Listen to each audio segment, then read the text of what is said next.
Hello friends, first time ப்ளெயினில் போகிறேன்.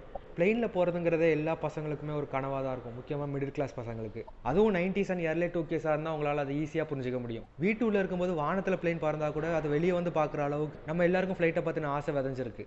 இப்போ நான் சத்ரபதி சிவாஜி ஏர்போர்ட்டில் இருக்கேன், மும்பையில். ஷிப்பில் வேலை பார்க்குறதுக்காக ஈரான் போகிறேன். மும்பையிலேருந்து ஷார்ஜா போய் ஷார்ஜாலேருந்து ஈரான் போகணும். ப்ளெயினில் போகிறது சந்தோஷமாக இருக்கு, ஆனால் அந்த சந்தோஷம் தான், ஆனால் சந்தோஷத்தை என்ஜாய் பண்ண தான் முடியல. ஏன்னா ஷிப்பில் வேலை பார்க்குறது என்னோட ஆசை இல்லை. எத்தனையோ பேர் இந்த ஜாபுக்காக ஆசைப்பட்டு வாழ்கிறாங்க தான், ஆனால் என்னோட ஆசை ஒரு 9 to 5 ஜாபில் நம்ம ஊர்லேயே இருக்கணுங்கிறது தான். அது ஏன்னா வருஷம் பூரா கடல்லே கடந்தால் பணம் நிறையா கிடைக்கும், ஆனால் அதை நம்ம நேசியர்கள் கூட செலவு பண்ணுறதுக்கு நமக்கு நேரம் தான் கிடைக்காது. உலகத்தில் அதிகமாக வருமானம் தரக்கூடிய தொழில்கள் நிறையாவே இருக்குது, ஆனால் அந்த வருமானம் எல்லாம் தொழில் பண்ணுற முதலாளிகளுக்கு தான் போய் சேரும். ஆனால் முதலாளியாக இல்லாமல் ஒருத்தர் கீழே வேலை பார்த்தா கூட அதிகமான வருமானம் வரலாம். மேபி சாஃப்ட்வேரில் கிடைக்கலாம், ஆனால் அதிகப்படியான ஸ்கில்ஸ் வேணும். கூகுள், மைக்ரோசாஃப்ட் மாதிரி பெரிய கம்பெனியில் வேலை கிடைச்சா அது மாதிரி கிடைக்கலாம். ஆனால் ஒரு லேபருக்கு அதிகமான வருமானம் தரக்கூடிய தொழில்னா ஷிப்பிங்காக தான் இருக்கும். ஆனால் வருஷம் பூரா கடல்